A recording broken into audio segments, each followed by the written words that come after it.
ኢማም አልአዕዘም አቡ ሐኒፋ አኑዕማን ኢብኑ ሲሪን ህልሙን ሲሰሙ ተገረሙ። የዚህ ህልም ባለቤት አሉ የፊሩ ዒልመን በእውቀት ይደፍቃል። ለወደፊት ማንም የማይደርስበት የእውቀት እርክል ላይ ይደርሳል።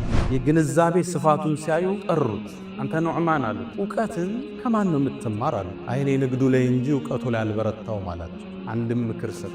አላህ የተለየን አቅል ሰጥቷል። እውቀት ይሄ አእምሮ በንግድ አይረካም። ወደ እውቀት ተመልሳል። ወደ ዒልሙ ዓለም ካልመጣ አእምሮ ስፋቱ ጥልቀቱ ንግድ አያረካውም። እሳቸውን ብቃቱን ሲያዩ ከኔ ጥግ እሱ እንጂ ማንም እንዳይቀመጣል። አቡ ሐኒፋ ረዲየላሁ ተዓላ አንሁ 10 ዓመት ከሐማድ ዒልም ነው ጠጡት። እውቀቱ አእምሮዬ ሰፊ ነው። 10 ዓመት ቀርቻለሁ። ለምን ነው ከእሳቸው ቁጭ ብዬ የምቀራው? እኔም ላቀራ አልኳል። አንዳንድ እንዲህ አይነት ስሜት ይመጣል። ሸኾችህን ረግጠ ለመሄድ ውስጥ በስሜት ይናጣል። መስጂድ ገባው አለ እጆን በሪጅ ላቀራ ልክ ስገባ አየዋቸዋል። ልቤ መሸከም አልቻለም። እሳቸውን መነጠ ስራቸው መጥቼ ቁጭ አለ። ሳስተምር ፈትዋ ይመጣልኛል፣ መልስ እሰጣለሁ። ወደ 60 የሆኑ ከባድ ጥያቄዎች መጡልኝ። መልስና ጽፈው ነበር። ከዛም ከ2 ወር በኋላ ሸፌ ሲመለሱ የተጠየቁትን ፈትዋና መልሱን አሳየዋቸው። 40 ጋር ተስማማን፣ 20 ግን ተሳሳህናል። አሃ ይቀረኛል። ሐማድ እኮ ከሞቱ በኋላ ሸኼ ይላል ሶላትን አልሰገድኩም፣ ለሱ ከወላጆቼ ጋር እስትግፋር የጠየቅኩለት ቢሆን። ዛሬ ከስርህ ቁጭ ብሎ ተመሩ። ምናልባትም እስልምናን ካንታውቆ አንተን ቲክቶክና ፌስቡክ ላይ አውጋዥ ወጣቱ ሸኾቹ ሲሞቱ ሙስተራሑ ምን ተገላገልናቸው የሚል ትውልድ ስናይ አቡ ሐኒፋን እንዴት እንደተምሳሌ ታናለህ። አቡ ሐኒፋ አላህ የተለየ እውቀትን ብቃት የሰጣቸው ይሄን እውቀት ይዘው ወጡና ፍቅህ የሚባለውን ትምህርት መሰረቱን ጣሉ። ማንም እኮ ይላሉ ኢማም ሻፊዒያ መዝሃብ መስራት ናቸው። ማንም ሰው ስለ ፍቅህ ከተማረ የአቡ ሐኒፋ ጥገኛ ቢሆን እንጂ። አቡ ሐኒፋን አግኝተው ታውቃለህ አልኳት። አዎን አንድን ሰው ተመለከትኩ አሉ። ተከራክሯቸውን ቁሞ አቡ ሐኒፋ እኮ ቢፈልግ ይሄን የመስጂዱን ምሰሶ ወርቅ ነው ቢልህ በመረጃ ያሳምናል። ሎጂክ ላይ ይችላቸዋል። ሰው ሊከራከራቸው ሲመጣ 2 መስፈርት ያቀርባሉ። በቁርአን ታምናለህ፣ በቁርአን እንከራከረ ይሉታል። በቁርአን ካላመንክ ደግሞ በሎጂክ እንርታ ይሉታል። ቁጭ አድርገው ያሳምናል። ቃዲው ምን ነከዋል? እዚህ ክስተት ላይ እኮ 6 ነገር ተሳስቷል። ተመልከቱ፣ 6 ነገር። አንደኛ እብድ ሰው አይገረፍም። ሶላትንም አላህ ትቶለታል አይደለም? ግርፋት። ሁለተኛ መስጂድ ላይ ነው ይገረፋል። መስጂድ ላይ ሰው አይገረፍም። ሶስተኛ አቁሞ ነው ይገረፋት። ሴቶች ቁጭ ብለው ነው የሚገረፉት። አራተኛ ከሳሽ መገኘት አለበት። ዝሙተኛ የተባሉት ወላጆቹ ቁመው እነሱ ነው ግርፋቱን የሚያዩ። ይሄንም አራተኛ ተሳስቷል። አምስተኛ 2 ነው ይገረፋት ለሁለቱ ብሎ። አንድ ሰው ህዝብ ቢሳደ በህዝብ ልክ ይገረፋል? ስተት ነው። አንዴ ነው የሚገረፈው። የሚያስገርፍ እንኳን 2 ቢገኝ አሉ። 6ኛ ስተቱ አንዴ ተገርፉ ቆዳው ሲጠግግ ነው ሌላ ግርፋት የሚደረግ። አንድ ክስተት 6 ስተታው። አቡ ሐኒፋ ዕልም ብቻ አልነበሩም፣ ዓቢድ ነበሩ። ስለ ዒባዳ ሲጠየቅ እሳቸው የሚያህል ሰጋጅ የለም። ካነ ዩሰማ ወትር ምሰሶ ነበር የሚባሉት አቡ ሐኒፋ። ሌሊት ቆመው ሲሰግዱ ከማርዘማቸው የተነሳ ምሰሶው ይሏቸው። መዝሃብ የሌለው ትውልድ፣ እውቀትን ከራሱ የጀመረ ትውልድ፣ ያን ሁሉ ትሬዠር ያን ሁሉ ድል የረሳ አዲስ ትውልድ። ወላሂ አካዱ አጅዝም ይላል። በአላህ ይሁንብኝ እኮ ልቆርጥ ወስናለሁ። አነል ሐቀል ሙቢን ላ የኽሩጁ ዐኒል መዛሂብ አልአርበዓ። እውነተኛው ሐቅ እኮ ከ4ቱ መዝሃቦች አይወጣም። እነዚህ መዝሃቦች ትላልቅ ስኩል ኦፍ ቶት፣ ትላልቅ አስተምህሮት፣ ዑለማው ሁሉ እውቀቱን ያፈሰሰበት ትምህርት ማለት ነው። አልሐምዱሊላህ ብኒዕመቲሂ ተቲሙ ሷሊሓት وبفضله تتنزل الخيرات والبركات وبتوفيقه تتحقق المقاصد والغايات. الحمد لله خير ما استفتح المتكلم بكلمه وأفضل ما فاح ناطق بفمه. رب حمدا ليس غيرك يحمد يا من له كل الكائنات تسجد. أبواب غيرك ربنا قد أوسدت ورأيت بابك واسعا لا يوصد. يا من كلما نودي أجابا ومن بجلاله ينشئ السحابا. ويا من كلم الصديق موسى كلاما ثم ألهمه جوابا. ويا من رد يوسف بعد در إلى من كان ينتخب انتحابا. ويا من اختار آل عمران وجازاهم بما قدموا الثواب. ويا من آوى أهل كهف وأدناهم إليه قربا، ويا من خص أحمد بالصفاء وأعطاه الرسالة والكتابا. أتيتك راجيا يا ذا الجلال ففرج ما تراه من سوء حالي. عصيتك ربي ويلي بجهلي، وعيب الذنب لم يخطر ببالي. لعمرك ليت أمي لم تلدني، ولم موضدك في ظلم الليالي. فها أنا عبدك العاصي فقير إلى رحماك فاقبل لسؤالي. أشهد أن لا إله إلا الله ولي الصالحين وحده لا شريك له، له الملك وله الحمد وهو على كل شيء قدير. عز وارتفع، على العرش استوى، له ما في السماوات وما في الأرض وما بينهما وما تحت الثرى. وإن تجهر بالقول فإنه يعلم السر وأخفى. الله لا إله إلا هو، له الأسماء الحسنى.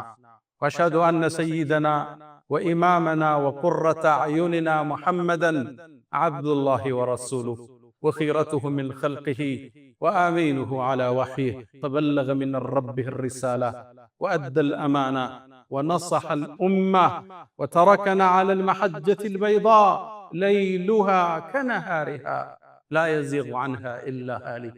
فصلوات الله وتسليماته عليه ما اتصلت عين بنظر ووعت أذن بخبر، وسلم تسليما كثيرا.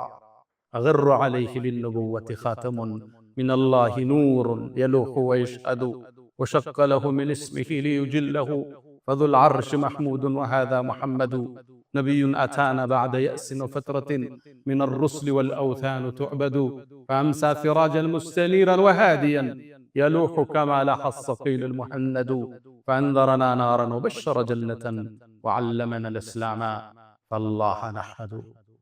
عباد الله، أوصي نفسي الخاطئة وإياكم بتقوى الله. ولقد قال تعالى: ولقد وصينا الذين أوتوا الكتاب من قبلكم وإياكم أن اتقوا الله.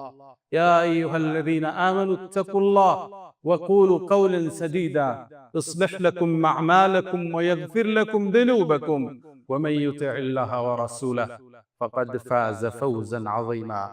يا أيها الذين آمنوا اتقوا الله حق تقاته ولا تموتن إلا وأنتم مسلمون. أيها المباركون، اليوم نتحدث عن سير أئمة الأعلام وعن مصابح الدجى ونور الهدى. زاري الله فكادك هنا كلمة بزوس لهونوت عن جزوف سبقنا نسالة.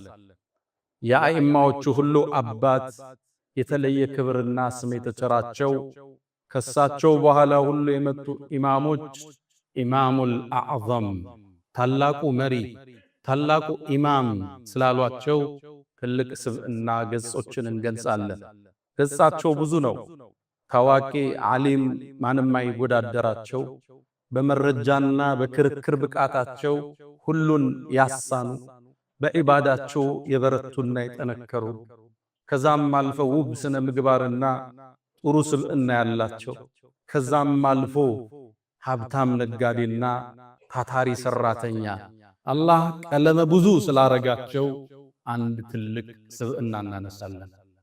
የሳቸው የደረሳቸው ደረሳ ኢማሙ ሻፊዒ ስለሳቸው ሲናገሩ የፍቅህን ዕውቀት የፈለገ ሁሉ የዚህ ታላቅ ስብዕና ጥገኛ ነው ይላል። እብኑ ኹልዱን ታዋቂው የታሪክ ጸሐፊ ስለዚህ ታላቅ ስብዕና ሲናገር የፍቅህ ዕውቀታቸው የሚደረስበት አይደለም ሲል ምስክርነቱን ይሰጣል። የመዛሂቦችን ታሪክ ካወሳ በኋላ ሌሎቹም ስለሳቸው በርካታን ነገር የተናገሩላቸው ታላቁን ኢማም ገጽ ዛሬ እንገልጻለን። የታላቁን መዝሐብ መስራች ስለሆኑት ኢማም አልአዕዘም አቡ ሐኒፋ አኑዕማን። ስማቸው ኑዕማን ይባላል። ላኪን ከብዕርና ከወረቀት ጋር ካላቸው ትስስር የተነሳ በነበሩበት ሀገር ላይ ሐኒፍ ማለት ብዕር ነው የሚሉ ሙአሪኾች አሉ። የብዕር አባት፣ የጸሐፊው አባት እንደማለት። እኒህ ትልቅ ሰው የልጅነት ዕድሜያቸው የጀመረው ነጋዴ ነበሩ። አባታቸው በጣም የተከበረ ባለሀብት ልብስ ሻጭ ነበረ። ከሀገሪቱ የተለያየ ቦታ እያመጣ ኹራሳን ላይ ንግድን የሚያሳፋ ነበር። በሂደትም ኩፋ የምትባለው የኢራቋ ከተማ አለች። አሁን ከባግዳድ ሰሜናዊ አካባቢ የምትገኝ ከተማ አለች። እዛ ላይ ታዋቂ ንግድ ቦታ የነበራቸው ትልቅ ባለሀብት ነበሩ። ልጃቸውም ኑዕማን ገና በልጅነቱ ከአባቱ ጋር ንግዱን ተያያዘ። በልጅነቱ ሀብትም ማካበት ቻለ። ታዲያ ወደ ዒልም የመራውን አንድ ክስተት ሕይወቱ ላይ መጣ። ኑዕማን ይሄ ወጣት አንድን ህልም አየ። ኸጢቡል ባግዳዲ ታሪኩን ያወሱታል። ይሄ ኢማም አቡ ሐኒፋ የወደፊቱ ታላቁ ኢማም የዛሬ ወጣት ኑዕማን አንድን ህልም አዩ። የነቢዩን ዓለይሂ ሰላቱ ወሰላም ቀብር ሲቆፍሩ አየ። ይህን ህልም ሲያይደነገጠ ምን ሊያወጣ ይሆን? ይህን ህልም ለማስፈታት ወደ እብኑ ሲሪን የሚባሉ የዘመኑ ታላቅ የህልም ተንታኝ አሉ። ወደ እሱ ላኩባቸው። እብኑ ሲሪን ህልሙን ሲሰሙ ተገረሙ። የዚህ ህልም ባለቤት አሉ የፊሩ ዒልመን በእውቀት ይደፍቃል። ለወደፊት ማንም የማይደርስበት የእውቀት እርክል ላይ ይደርሳል። አቡ ሐኒፋ ይህን ሲሰማ ደስታ ተሰማው። ግን አሁንም ንግድ ላይ ነው። 10 ዓመት ሳይሞላው ቁርአንን ቢያሐፍዝ በልጅነቱ ትንሽ ዕውቀትን ቢፈልግም የእውቀት መስክ ላይ አልገባ። 22 ዓመት አካባቢ እንደሆነው እየተመላለሰ ስለ ንግድ ፈትዋ የሚጠይቃቸው ሻዕቢ ሊባሉ ሸኻል ይጠይቃቸዋል። ንግድ ሲከብደው ፈትዋ ይጠይቃቸዋል፣ ማብራሪያ ይጠይቃቸዋል። ያጠያየቅ ብቃቱ የግንዛቤ ስፋቱን ሲያዩ ጠሩት። አንተ ኑዕማን አሉት፣ ዕውቀትን ከማን ነው የምትማር አሉት። አይኔ ንግዱ ላይ እንጂ ዕውቀቱ ላይ አልበረታው ማለት። አንድም ምክር ሰጡት። አላህ የተለየን አቅል ሰጥቷል፣ ዕውቀት። ይሄ አእምሮ በንግድ አይረካም ማለት ወደ ዕውቀት ተመለሳል። ወደ ዒልሙ ዓለም ካልመጣ አእምሮ ስፋቱ ጥልቀቱ ንግድ አያረካውም ማለት። ይህን የሳቸውን ምክር ሰማና ወደ መጀመሪያው ሼኽ ሐማድ የተባሉት ዒልምን ለመቅራት በ22 ዓመቱ መጣ። ተቀመጠ። አእምሮ ብሩህና ሰፊ ነው። ሐማድ የሚያስተምሩትን ትምህርት ሙሉ ይሸመድደው ነበር። የእሳቸው ተማሪዎች ሲረሱት እሱ ነበር የሚያስታውሰው። እሳቸውን ብቃቱን ሲያዩ ከኔ ጥግ እሱ እንጂ ማንም እንዳይቀመጣል። አቡ ሐኒፋ ረዲየላሁ ተዓላ አንሁ 10 ዓመት ከሐማድ ዒልምን ወሰዱ። ጠጡት ዕውቀቱ። በዛ ብስለታቸው ዕውቀቱን ሰበሰበ። ከ10 ዓመት በኋላ ይላል ዕውቀትን ከሰበሰብኩ በኋላ አእምሮዬ ሰፊ ነው። 10 ዓመት ቀርቻለሁ። ለምን ነው ከሳቸው ቁጭ ብዬ የምቀራው? እኔም ላቀራ አልኳል። አንዳንድ እንዲህ አይነት ስሜት ይመጣል። ሸኾችህን ረግጠ ለመሄድ ውስጥ በስሜት ይናጣል። መስጂድ ገባው አለ እጆን በሪጅ ላቀራ። ልክ ስገባ አየዋቸዋል። ልቤ መሸከም አልቻለም። እሳቸው መነጠ። ስራቸው መጥቼ ቁጭ አለ። በዛ ምሽት አለ የአላህ ቀደር ሆኖ የእሳቸው ዘመድ ሩቅ አገር ላይ ህልፈተ ሞቱ ተሰማ። የሚወርሰው አልነበረም ከሐማድ ውጭ። ሐማድም አቡ ሐኒፋን አንተ ያቀራህ ጠብቀኝ ብለው ወንበራቸው ላይ አስቀምጠውኝ 2 ወር ሄዷል። በ2 ወር ውስጥ ማስተማር ጀመሩ። ሳስተምር ፈትዋ ይመጣልኛል፣ መልስ እሰጣለሁ። ወደ 60 የሆኑ ከባድ ጥያቄዎች መጡልኝ። መልስና ጽፈው ነበር። ከዛም ከ2 ወር በኋላ ሼኽ ሲመለሱ የተጠየቁትን ፈትዋና መልሱን አሳየዋቸው። 40ው ጋር ተስማማን፣ 20ው ግን ተሳሳህል። አሃ ይቀረኛል አልኩ። አላህ አስተማረ። ከዛ በኋላ እስኪሞቱ ድረስ እሳቸው ጋር ተቀመጠ። 18 ዓመት። በ40 ዓመቱ ሊያስተምር ኢማም አልአዕዘም ወንበሩ ላይ ቁጭ አለ። ለሸኹ ታማኝ የወለደውን ልጅ ራሱ በሳቸው ሐማድ ብለው የሰየሙ ለሸኻቸው ታማኝ ነበር። ለዚህ ወጣት ይሄ ትልቅ አስተምሮት ገና 2 ዓመት ያልቀራ ወጣት ሸኹን መራቅ አልበቃው ብሎ ሸኹን የሚሳደብበት ዘመን ነው አይደል ያለን። ዳሉል ሙዲል ጠማጥማሚ ሚል ታፔላ ለሸኹ እኮ ይሰጣል። ኢማም አቡ ሐኒፋ እንደዛ አልነበሩም። ልጃቸውን ሐማድ ብለው ሰየሙት። ያም አልበቃም። ሐማድ እኮ ከሞቱ በኋላ ሼኼ ይላል ሶላትን አልሰገድኩም ለሱ ከወላጆቼ ጋር እስትግፋር የጠየቅኩለት ቢሆን። ተማሪ የሼኹን ሐቅ ሲወጣ መን ዐለመኒ ሐርፈን ስርቱ ለሁ ዐብደን፣ አንድን እውቀት እኮ ያስተማረኝ አንዲትን ሐርፍ የእሱ ባሪያው ነኝ ይሉ ነበር ቀደምት። እኔ እኮ ይላሉ አቡ ሐኒፋ ዱዓ ላደርግም ላስተማርኳቸውም ላስተማሩኝም አላህን ማርታ የጠየቅኩ ቢሆን እንጂ ለደረሶቻቸውም ያደርጉ ነበር። ይሄን አስተምሮታቸውን ያየ የእሳቸው ታዋቂ ደረሳ አለ አቡ ዩሱፍ የሚባል በሂደት ቃዲ ሆኗል። እሱ ምን ይላል? ከአቡ ሐኒፋ የተማረው እኔ እኮ ሶላትን ሰግጄ አላቅም ለአቡ ሐኒፋ ማህርታን የጠየቅኩ ቢሆን። ሼኽና ደረሳ ግንኙነቱ ይሄ ዛሬ ከስርህ ቁጭ ብሎ ተመሮ ምናልባትም እስልምናን ካንታውቆ አንተን ቲክቶክ እና ፌስቡክ ላይ አውጋዥ ወጣቱ ሼኾቹ ሲሞቱ ሙስጠረሑ ምን ተገላገልናቸው የሚል ትውልድ ስናይ አቡ ሐኒፋን እንዴት እንደተምሳሌ ታናነስ። አቡ ሐኒፋ አላህ የተለየ ዕውቀትን ብቃት የሰጣቸው ይሄን ዕውቀት ይዘው ወጡና ፍቅህ የሚባለውን ትምህርት መሰረቱን ጣሉ። አስተሳሰባቸው ጥልቅ ነበር። ለዛ ነው ኢማም ሻፊዒ አቡ ሐኒፋ በሞቱበት ዓመት ነው የተወለዱት። ኢማም ሻፊዒ 150ኛው ሂጅሪያ ላይ ነው የተወለዱት። ማንም እኮ ይላሉ ኢማም ሻፊዒ የሻፊዒያ መዝሐብ መስራት ናቸው። ማንም ሰው ስለ ፍቅህ ከተማረ የአቡ ሐኒፋ ጥገኛ ቢሆን እንጂ። ኸጢቡል በግዳዲ ስለሳቸው ብዙ ብለዋል። ኢብኑ ኹልዱን ስለ ፍቅህ ዕውቀታቸው ብዙ ተናግሯል። እነ ለይዚ ብዙ ተናግረዋል ስለሳቸው።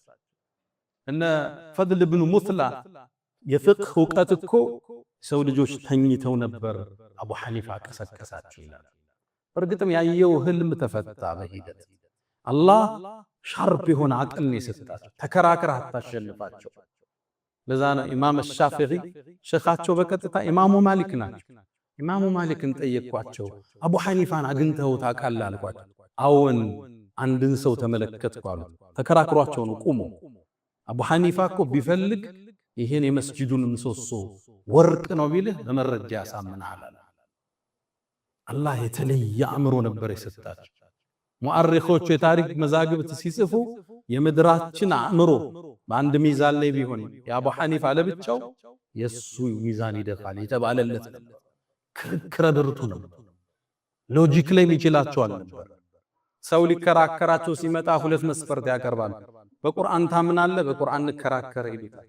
በቁርአን ካላመንክ ደግሞ በሎጂክ እንርታ ይሉታል። ቁጭ አድርገው ያሳምኑታል። ዑለማዎቹ በሳቸው ዘመን ሙፍቲዎቹ የሚሳሳቱትን አበጥረው ነበር የሚያወጡት። አንድ ታሪክ ተነስቷል። ቃዲ አቢ ለይላ ታዋቂ ቃዲ ናቸው። ቃዲ ማለት በሙስሊሙ ዓለም ከንጉሱ በኋላ ያለ ትልቁ ስልጣን። ታዲያ አቢ ለይላ ታዋቂ ዳኛ ናቸው። በመንገድ ሲያልፉ አንድ ወጣት ከአንዲት እብድ ጋር ሲጎናተል ሰሙት። ሰደባት። ሲያበሳጫት እብድ ነች። አንተ እናትና አባትህ በዝሙት ሲወለዱ አለችው። ይህን ሲል ዳኛው ሰማ። አስጠራት ወደ ፍርድ ቤት። ሰዎችን ዝሙተኛ ማለት በእስልምና ያስገርፋል፣ ያስቀጣል። መስጂድ አመጣትና እንድትገረፍ ወሰነ። ሁለቴ በአባቱም በእናቱም ሁለቴ ያስገርፋል። ይህን ክስተት አቡ ሐኒፋ ሰማ። ቃዲው ምን ነከዋል? እዚህ ክስተት ላይ እኮ 6 ነገር ተሳስቷል። ተመልከቱ፣ 6 ነገር። አንደኛ እብድ ሰው አይገረፍም። ሶላትንም አላህ ትቶለታል አይደለም ግርፋት። ሁለተኛ መስጂድ ላይ ነው የገረፋት። መስጂድ ላይ ሰው አይገረፍም። ሶስተኛ አቁሞ ነው የገረፋት። ሴቶች ቁጭ ብለው ነው የሚገረፉት። አራተኛ ከሳሽ መገኘት አለበት። ዝሙተኛ የተባሉት ወላጆቹ ቁመው እነሱ ነው ግርፋቱን የሚያዩ። ይሄንም አራተኛ ተሳስቷል። አምስተኛ ሁለቴ ነው የገረፋት ለሁለቱ ብሎ። አንድ ሰው ህዝብ ቢሳደብ በህዝብ ልክ ይገረፋል? ስተት ነው። አንዴ ነው የሚገረፈው። የሚያስገርፍ እንኳን ሁለቴ ቢገኝ አሉ። ስድስተኛ ስተቱ አንዴ ተገርፉ ቆዳው ሲጠግግ ነው ሌላ ግርፋት የሚደረግ። ከአንድ ክስተት 6 ስተት አወጣ። ዳኛው ተበሳጨ። ንጉሱ ጋር ሄዶ ከሰሳቸው። ንጉሱ ፈትዋ እንዳሰጠው አቡ ሐኒፋን ከለከላቸው። አቅላቸው አላህ የተለየ ነበር ችሎታ ይሰጣቸው። አንድን ግለሰብ ሰሙት። አንድ አካባቢ ሰይድና ዑስማን ብኑ ዓፋን የነቢዩ ታዋቂ ደረሳ ኸሊፋ እሱን የሁድይ ነው እያለ ይሳደባል። የሁዳ ነው አውቆ ነው መሰረቱ የሁዳ ነው በእስልምና ተጠልለው ነው እያለ ስሙን ያጠፋው ነበር። ታውቃላችሁ እነዚህ ሰዎች ናቸው ሰይድና ዑስማንም ቤቱ ገለው የገደሏቸው። አላህ የጀነት ላይ አብሮ ይሰብስበን። የሁዳ ናቸው ብሎ ሲያወራ ሰሙና አቡ ሐኒፋ ወጡላህ ቤቱ ሄዱ። ሲያቸው ደነገጠ። ታላቅ ሰው የተከበሩ ሰው አቡ ሐኒፋ ምን አመጣ? ለልጅ ሽምግልና መጥቻለሁ። ምን ልጅህም ያገባ ሰው አለ። እርስዎ መጣ ይመለሳሉ እንዴ? ግን ግለሰቡ ማን ነው እስኪ ንገሩኝ አለ። ልጁም ሀብታም ነው፣ ሶደቃ ሲሰጥ እጁ የተፈታ ነው፣ ሌሊት በአንድ አንቀጽ ሌሊት ሲሰግድ ነው የሚያደር። አቡ ሐኒፋ እስኪያቆም አሁን ከጠቀስከው ትንሹ እንኳን ቢኖሩ ልጅን ድረዋለሁ። ለመሆኑ ማን ነው? አይ ግን ልጁን ሳልነግርህ አንድ ጉድለት አለበት አሉ። እሱ ምንድነው አላቸው። ልጁ የሁዳ ነው አላቸው። ተበሳጭ። ትልቅ ሰው አይደሉም እንዴ እርሶ? ልጅን ለይሁዳ ድረዋለሁ? አሁን የጠቀስከውን አይደለም የዓለም ሕዝብ ያላቸውን ጸጋ ቢይዝ ልጅን አልድረውም ማለት። ይችን ካረጋገጡ በኋላ ወደ መልሳቸው መጡ። ታዲያ አንተ ነቢዩና መሐመድ ዓለይሂ ሰላቱ ወሰላም ሁለት ልጃቸውን ዑስማን ለሚባል ይሁዲ ድሯል እያልክ አይደል አላት። ደነገጠ። ቋንቋው ገባው፣ ሎጂኩ ረታው፣ ወደቀና እስትግፋር አደረገ። እውቀት ብቻ አይደለም ሎጂክ ካላህ ሰጧቸው ነው። ልክ በዘመናችን እንዳሉት ኤቴስ የምንላቸው ፈጣሪ የለም ብለው ያምኑ አሉ አይደል? የዳርዊኒዝም ቲዮሪ የሚከተሉ እንደዛ አይነት በዛም ዘመን ነበሩ። ደህርይን ይባላሉ። ጊዜ ነው የሚያጠፋን፣ ፈጣሪ የለም የሚሉ እንወለዳለን፣ እንሞታለን፣ በልጆች እንተካለን፣ ወማ ይህሊኩና ኢለ ደህር የሚሉ ነበሩ ያኔ። እና ፈጣሪ የለም አላቸው። ይህን ፍጥረት ዓለም የፈጠረው የለም። ገዳ ነገ ከንጉሱ ፊት እንከራከራለን። ቀጠሮ ያዙ። እነዚህም በቁርአን አታሳመናቸውም። ቁርአንን ባወረዱ አላህ ስለካዱ ቀጠሮ ያዙ። አቡ ሐኒፋ በቀጠሮ ሰዓት አረፈዱ። ጠበቋቸው፣ አረፈዱ። ፈርቶ ነው የቀረዋል። ከዛ አረፋፍደው ደረሱ። ንጉሱ ጠየቀ። ኃላፊ ምን ነካ? ምን ነው ዘገየ? የገጠመኝ ልንገራችሁ። ህዝቡ ተሰብስቧል። አቋርጬ እኮ ወንዙን ልመጣ ስል ትልቅ ዝናብ ዘነበ፣ መብረቅም ጣለ። የመብረቁ ጨረር ዛፉን ቆረጠው አለ። የዛፉ እንጨቶች ወንዙ ላይ ወደቁ። ከዛም እንጨቶቹ ተገጣጠሙና መርከብ ሰሩዋል። ከዛ መርከቡ ላይ ወጣው፣ ማዕበሉ እያናወጠኝ እናንተ ጋር መጣኝ አለ። እነዛ ተከራካሪዎቹ አሳከና አቡ ሐኒፋ እንዴት ነው እሺ ዛፉን ቆርጦ ጣሉ፣ ተገጣጥሞ እንዴት ነው መርከብ የሚሰራ? አይሰራም አላቸው። ታዲያ ይሄ የምታዩት ፍጥረት ዓለም ፈጣሪ የለው ማለት ነው። የመርከቧ መገጣጠም ከገረማችሁ የሰማይ አዘርጋግ፣ የመዘር አነጣጠፍ፣ የፀሐይ አወጣጥ አገባብ፣ የሰው ልጅ ህይወት መነሳቱ፣ መተኛቱ፣ ማደጉ፣ ከማህፀን መውጣቱ ይሄ ሁሉ ሰር የለው ማለት ነው። እጅ ሰጥቶ ለአቡ ሐኒፋ አቅሉን ወቃድ። እንዲህ አይነት ስለ አእምሮ በሰው ልጆች ታሪክ አላለፈ ነው የሚባለው። ማንም መጥቶ ሺዓዎቹ ይመጣሉ፣ ተከራክረው ነው የሚያሸንፏቸው። እሳቸው ጋር መጥቶ እጅ ሰጥቶ ያለ ሄደ። በእስልምና ታሪክ የተለያዩ እንትኖች ተከስተዋል። ግሩፖች ብልጭ እያሉ የሚጠፉ ኸዋሪጆች አሉ። እነዚህ ኸዋሪጆች አልይና ሙዓወያ መሃል የተፈጠረ ክፍተት ነበር። ሁለቱም ሰሃባዎች አመራሮች ነበሩ። ያኔ ልዩነት ሲፈጠር እንዲዳኝ ሰው መረጡ መሃላቸውና ሰው በሰጠው ዳኝነት ተለያዩ፣ ተስማሙ።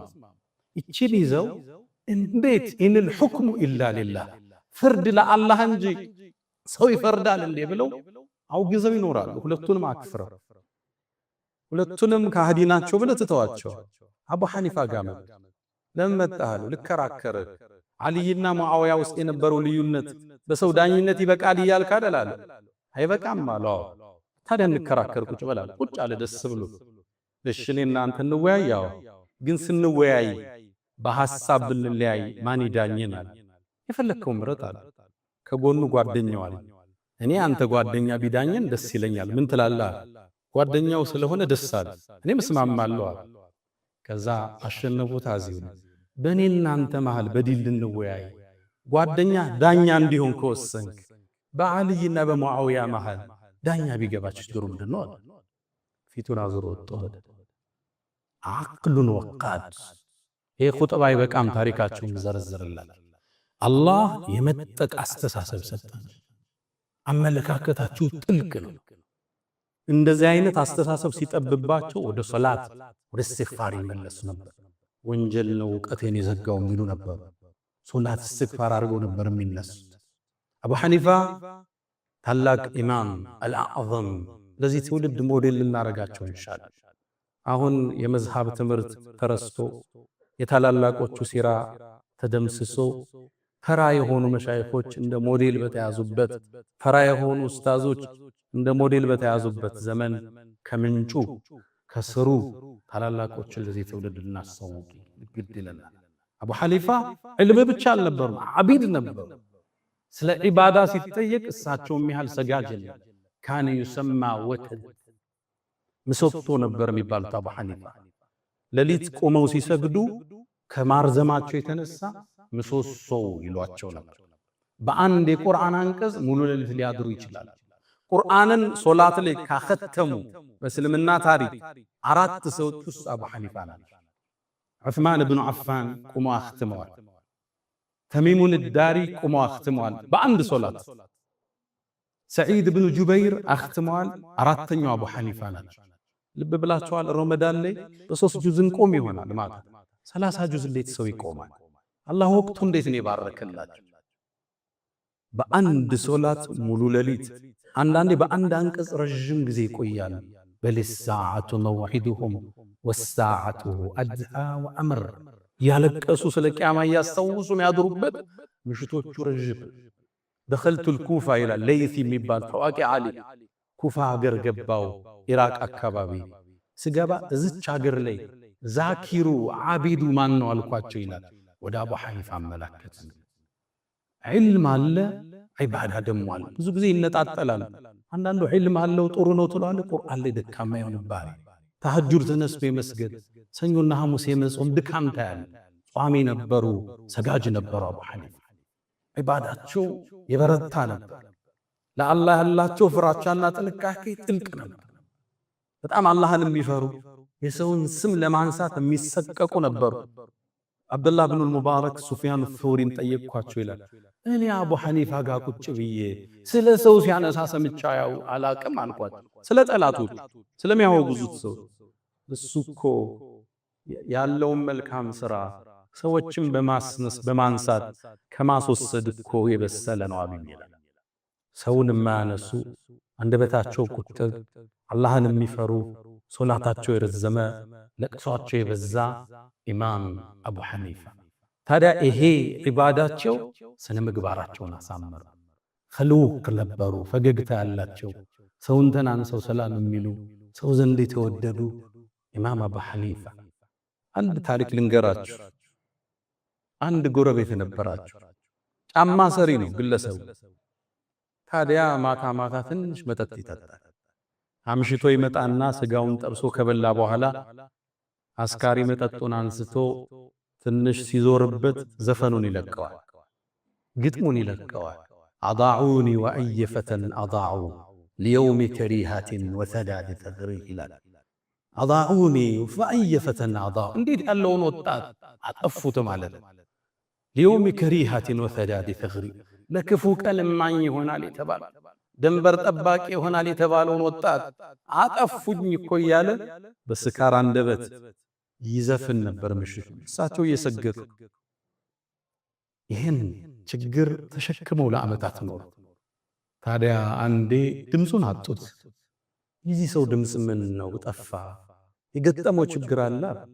አሁን አንድ ምሽት ላይ ፖሊሶች ይዘው አሰሩት ተባለ። ሱብሒ ሰገዱና ፈረሳቸው ላይ ወጥተው ወደ ሀገሪቱ አስተዳዳሪ ሄዱ። አቡ ሐኒፋ መጠዋል ሲባል ታላቁ ሰው እንዳይወርድ ከፈረሱ እስከ እልፍኙ ምንጣፍ ድረስ በፈረሱ ይምጣላቸው። ገቡ። አቡ ሐኒፋ ወረዱ፣ ተቀበላቸው፣ መጅሊሱ ላይ ያስቀመጣቸው፣ ተንከባከባቸው። ምን አመጣህ አላቸው። እኔማ የመጣሁት አንድ ጎረቤት ያለ አስረኸዋል፣ ያንተ ፖሊሶች አስረውታል። ማን ይባላል ገሌ ያ ንጉስ ያ የሀገሪቱ መሪ በዛ ምሽት የታሰሩት እስረኛውን እንዲፈቱ ወሰነ።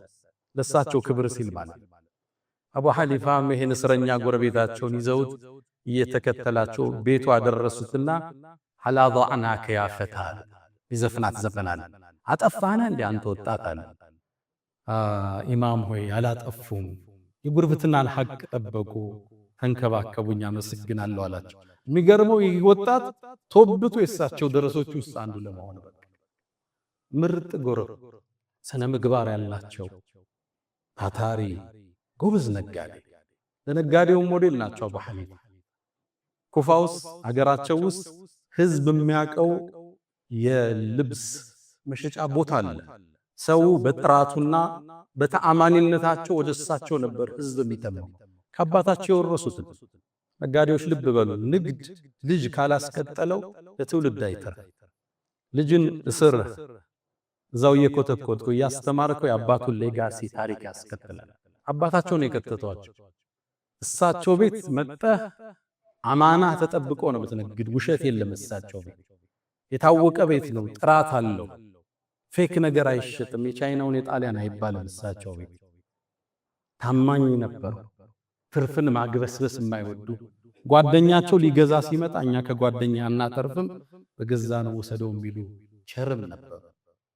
የተለየ ክፍተት ካዩ ሙሉን ብር ሰደቃ ነው የሚሰጡት። አንዴ ለአገልጋያቸው እዛ ለሚሰሩት ይሄን ዕቃ ስትሸጡ ብዙ ዕቃ ነው፣ ይሄኛው ጉድለት አለው ክፍተት አሳይታችሁ ሽጡ አሏቸው። እነሱ ረሱትና ሸጡት። ዕቃው ክፍተቱን ተናገራችሁ አሏቸው። ከብዙ ዕቃዎች ውስጥ አንዱ ነው፣ አይረሳ ነው አሏቸው። የሙሉን ዕቃ ንብረት ሰደቃ ሰጡ። ወደ ውስጣቸው ሹብሃ እንዳይገባ ንግድ ሲነግዱ ብልጣብልጥ ነጋዴም አልነበሩ። አራዳ ናቸው፣ ስማርት ናቸው። ግን ደግሞ አንዳንዱ ዕቃ ሲገዛ መረቁን ሁሉም ይሟጥጣል። ትርፍ ለሰውየው የማይተው ማለት አንድ ገበያ ወጡ ዕቃ ሊገዟት ልብስ ይዛ መጣች። ስንት ነው አሏት። 100 ብር አለች። አይ ከዛ በላይ ያወጣል አለው። እኛ ብንሆን 50 አርጊው ብለን የምንቀበለው። አንዳንዱ የተጋነነ ትርፍ 500% ይፈልጋል። ያወጣል ከዛ በላይ አሏት። 200 አለች። ጨምር ያሏት 300 400 ከዚህ በላይ ያወጣል አሏት። አቡ ሐኒፋ ያሾፉብኛል እንዴ አለች። ሰው አመጡና ይሄ ዕቃ ስንት ያወጣል አለ። 500 አላቸው። 500 ከፍለው ገዛው። ትርፍ ራሱ እንዲባረክልህ የተጋነነ ውስጥ መግባት የለበት። ገዢውን ምንም ነገር እንዳያተርፍ አድርገህ ፕሮጀክት ትሰጠዋል። ሪስክ ውስጥ ገብቶ የሚሰሩ ስራዎች። በጣም ትሁት ነጋዴ፣ ታማኝ ነጋዴ። ታዲያ ባለሀብት አይደሉ? አቡ ሐኒፋ የሚታወቁበት ለዚህ ወጣቱ ሞዴልም እናነሳቸዋል። ለባሽ ነበሩ ይባላል። መልካቸው የሚያምር መካከለኛ ቁመና ያላቸው ፈገግታ የተላበሱ ቆንጆ ሰው ነበሩ አቡ ሐኒፋ። ለባሽም ነበሩ። ነገስታት የሚለብሱትን ልብስ ነበር የሚለብሱ። እንደሳቸው ሽቶን የሚቀባ የለም ነው የሚባል። ሊያስተምሩ ሲገቡ በመድረሳቸው በሽቷቸው ነው የሚታወቀው። በጣም ዘናጭ ነበሩ። ግን ደግሞ ራሳቸው ለብቻ ኢንቨስት ያደርጉት። ለራሳቸው አንድ ልብስ ሲገዙ ለድሆች አንድ ልብስ ሰደቃ ይሰጣል። ምሳቸውን ሲበሉ 2 እጥፍ ያነሱና አንዱን በልተው አንዱን ሰደቃ ይሰጡ። ሀብት እኮ የሚያምረው ስታካፍለው። ልበስ፣ ላንተ ብራንድ መኪና ንዳ፣ ብራንድ ልብሶችን ልበስ፣ ተዝናና። ግን ደግሞ አትርሳ፣ ሌላው አካፍለው፣ ስጠው። በመልበስ ራሱ አትጸጸት። የሰጠው ሰው ራሱ አይንና ሳይሆነ አካፍለዋል። አንተ ትልቅ መኪና የ70 ሚሊዮን እየነዳ ቤተዘመድ ጓደኞች በእግራቸው መሄዱ ከሆነ የሀብት ጥቅም ምን ይሆናል?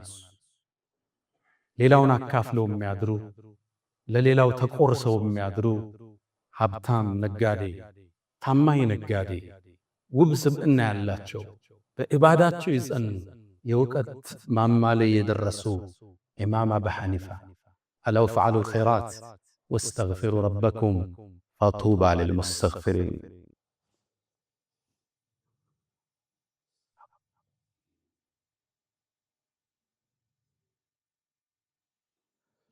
الحمد لله على إحسانه والشكر له على تفضله وامتنانه ولا إله إلا الله تعظيما لشانه ሰለላሁ ወሰለም ወባረከ ዐላ ረሱሊሂ ወኢኽዋኒሂ። ውድ ምእመናን፣ ስለ አቡ ሐኒፋ ሚንበር ላይ ማውራት አይመችም። ሲራቸው ብዙ ነው። ዶክሜንቶቹ ስታገላምጡ አጅብ ነው የምትሉት። አላህ እንዴት እንዲህ አይነት ስብዕና ፈጠረ ብላችሁ ትገረማላችሁ። ሁሉን ያሟላላቸው ባለብዙ ቀለም ባለብዙ ገጽ ሰው ነበሩ። አቡ ሐኒፋ እንደ መደምደሚያ የምናነሳው የመጀመሪያው መዝሃብ ሐነፊያ የሚባለው የመሰረቱት እሳቸው ናቸው። መዝሃባቸውን እንዴት እንደመሰረቱት ሲናገሩ መጀመሪያ ከቁርአን መረጃ ወስዳለሁ ይላል። ከቁርአን ካላገኘሁት ከሐዲስ ወስዳለሁ፣ ከሐዲስ ካጣሁት ከሰሃቦቹ ንግግር የአንዱን መርጬ ወስዳለሁ። ለምሳሌ ዑመር ብን ኸጣብን ይዘው የአቡበክርን ሊተው ይችላል። ከነሱ የተሻለውን እመርጣለሁ። ከነሱ ካጣሁት ግን ሌሎቹ አእምሯቸውን ዕውቀታቸውን እንደሚያሰሩት አና አጅተሂዱ ከመጅተሃዱ። ይሄን የእሳቸው መዝሃብ የተመሰረተበት የእሳቸው የዕልም አስተማማር ሂደት ከሌሎቹ ይለያል። ሌሎቹ ቁጭ ይላሉ፣ ሐዲሱን ያፈሱታል፣ ደርሶች ጽፈው ዕውቀት ይዘው ይወጣሉ። እሳቸው እንደዛ ነበር። አንድ ሐሳብ ያመጡና ለደረሶቹ ይለቁታል። በዚህ ዙሪያ ምን ትላላችሁ ይላችኋል። ዲስከሽን ነው የሚደረገው፣ ውይይት። የአቡ ሐኒፋ አስተማማር በአሁኑ ዘመን ትሬኒንግ ወይም ኮቺንግ የምንለዋለን፣ እሱን ነበር የሚጠቀመው። አንድ ሐሳብ ያመጣል። ለምሳሌ ፎቶግራፊ ይበቃል አይበቃም ይለዋል። በዚህ ዘመን ተነስቶ አልፏል ጥያቄ። ይበቃል አይበቃም፣ ከሐዲስ ከቁርአን ውይይት ተፋጭተው የቋጩት ሐሳብ የእሳቸው መዝሃቡ ነው። ኡሱል የሚባል ኪታብ አለ፣ ኡሱል ዲን ለአቡ ሐኒፋ። አቡ ዩሱፍ የሚባል የእሳቸው አንጋፋ ደረሳ ተወያይተው የቋጩትን ሐሳብ እዛ ጋር ያሰፈረዋል። አንዳንድ ወጣቶች ሲሳሳቱ ያለ እኛ ቃለ ሻፊዒ ቃለ አቡ ሐኒፋ እንዴት እንላለን? ليش ما نأخذ من الكتاب والسنة كقرآننا كحديث عن زم ይላል። ፍቅህ ለምናችን ቢል ወጣት እኮ ተሰማል። እነሱ ከጋዜጣ ነው እንዲወሰዱ፣ እሱ ከቁርአን ቁርአንን ጨምቀውን አስተምህሮቱን ያወጡ። አንድ መዝሃብ ማለት በሚሊዮኖች የሚቆጠሩ የዑለማ ሰራዊት የተሳተፈበት ቀላል ዕውቀት አይደለም። እዛው ሲያል አንተ ከቁርአን ሐዲስ ወይም አንተ በዘመን ያሉ ሸኾች ሲያነሱ አይሳሳቱ፣ እነዛ ይሳሳታሉ። አሁን አለመታደል ሆኖ የፍቅህ ትምህርት ከመስጂዶቻችን ርቋል። ወጣቱ ትንሽ የተውሂድ ኪታብ ይቀራል፣ ትንሽ ሐዲስ ይቀራል። አስባሐ ሸይ ይፈልስና በቃ ሙፍቲ ነው። ከዛ በኋላ የሰዎቹ ደረጃ መዳቢ ተሳዳቢ ነው። የእውቀትን አንድ ሶስተኛን ያላዘ ሰው ማለት ነው። ይሄ በፍቅሁ ዓለም አዲሱ ትውልድ መቀረጽ አለበት። ምናልባት መጅሊሱ ይሄን ኃላፊነት መውሰድ አለበት። በየመስጂዶቹ ይሄ ካሪክለም መቀራት አለበት። ኢብኑ ተይሚያን ብትወስድ ሐንበሊ ነበር። ኢማም መሐመድ አብዱል ወሃብን ብትወስድ ሐንበሊ ነበር። ሁሉም መዝሃብ አላቸው። ስለ አኢማዎቹ ስታነቡ ካነ ሻፊዒየን ወካነ ማሊኪየን ወካነ ሐንበሊየን መዝሃብ አላቸው። አሁን መዝሃብ የሌለው ትውልድ ተፈጠረ። ሁለት ኪታብ ያነሳል፣ ሸኽ ይመርጣል። አንዱ ከየመን ይመርጣል፣ ሌላው ከሳዑዲ ይመርጣል፣ ሌላው ከግብፅ ይመርጣል። መዝሃብ የሌለው ትውልድ፣ ዕውቀትን ከራሱ የጀመረ ትውልድ፣ ያን ሁሉ ፕሬዠር ያን ሁሉ ድል የረሳ አዲስ ትውልድ። እኛ ቁርአንና ሱና እያለልን ምን ያደርግልናል? መዝሃብ ይልሃል። ወደዛ ትውልድ መመለስ አለበት።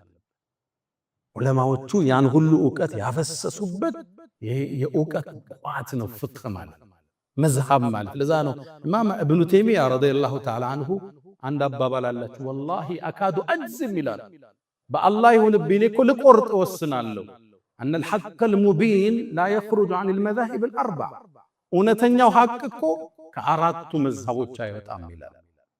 እነዚህ መዝሃቦች ትላልቅ ስኩል ኦፍ ቶት ትላልቅ አስተምህሮት ዑለማው ሁሉ ዕውቀቱን ያፈሰሰበት ትምህርት ማለት ነው።